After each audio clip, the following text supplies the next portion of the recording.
సంయుక్త కిసాన్ మోర్చా ఆధ్వర్యంలో రైతు సంఘాల ఆధ్వర్యంలో దేశవ్యాప్తంగా నిరసన కార్యక్రమాలను చేపట్టడం జరుగుతుంది।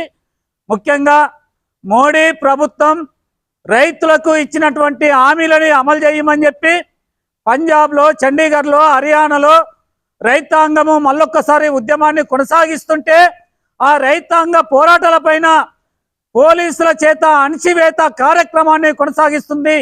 ఈ నెల 3, 4 తేదీల నుండి పంజాబ్లో రోడ్ల మీదకి వచ్చి ఎక్కడికక్కడ ఆందోళన చేస్తున్నటువంటి రైతుల్ని అలా ఉద్యమాన్ని అణిచేసింది। అక్కడ ఉన్నటువంటి రైతు నాయకుల్ని అక్రమంగా అరెస్ట్ చేసింది।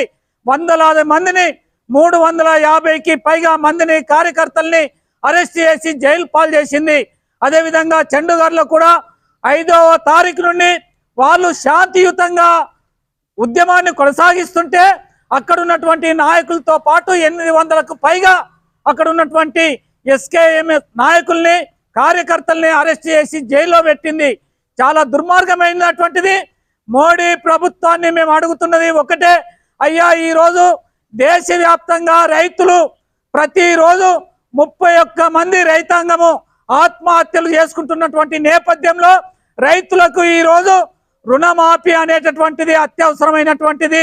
అదేవిధంగా వాళ్ళు పండించిన పంటలకు గిట్టుబాటు ధర కావాలని చెప్పి పోరాడుతున్నటువంటి నేపథ్యంలో రైతుల సమస్యలని పట్టించుకోకపోను ఇచ్చిన హామీలని మర్చి పోరాడుతున్నటువంటి రైతుల్ని జైలు పాలు చేయడం చాలా దుర్మార్గమైనటువంటిది।